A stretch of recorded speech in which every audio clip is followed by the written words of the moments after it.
बिहानको मधुरो घाम आँगनमा फैलिँदै थियो। म कुर्सीमा बसेर कथा लेख्दै थिएँ। त्यतिकैमा मेरो भान्जी दौडदै आइन् र मेरो काखमा बसेर आकाशतिर हेर्दै सोधिन्, मामा, आकाश यति माथि किन छ? म मुस्कुराएँ। हामीलाई खुला संसार दिन माथि बसेको होला भान्जी। उनले फेरि अर्को प्रश्न गरिन्, अनि मामा, तारा किन झर्दैनन्?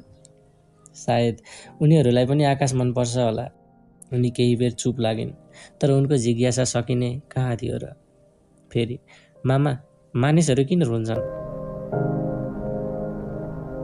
त्यसपटक म केही क्षण मौन भएँ।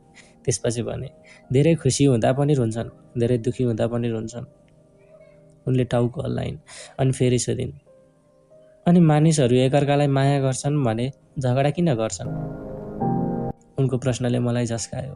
ठुला ठुला किताबले नदिएको चुनौती एउटा सानी बालिकाको प्रश्नले दिएको थियो। मैले उत्तर खोजेँ। त्यही उत्तरमा कथा लेख्न खोजेँ, किनभने मानिसहरू कहिलेकाहीँ रिसाउँछन्, तर माया भने हराउँदैन। उनले सन्तुष्ट भएर मुस्कुराइन्। केही समयपछि बाटोमा हिँडिरहेको एक वृद्धलाई देखेर फेरि सोधिन्, मामा, सबै मानिसहरू बुढा हुन्छन्? हुन्छन् भान्जी। तपाईँ नि? हो, म पनि।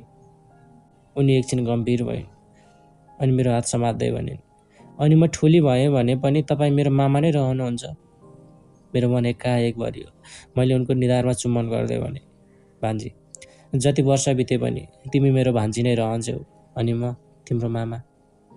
उनी खुसीले हाँसिन्, तर उनको अन्तिम प्रश्न अझै बाँकी थियो, मामा, संसारमा सबैभन्दा ठुलो कुरा के हो? मैले उनको आँखामा हेरेँ। ती आँखामा हजारौँ प्रश्न थिए, तर कुनै स्वार्थ थिएन। म मुस्कुराएँ र भने, संसारमा सबैभन्दा ठुलो कुरा प्रेम हो भान्जी। उनले मेरो अँगालोमा टाउको राखिन् र भनिन्, अनि म तपाईँलाई धेरै प्रेम गर्छु।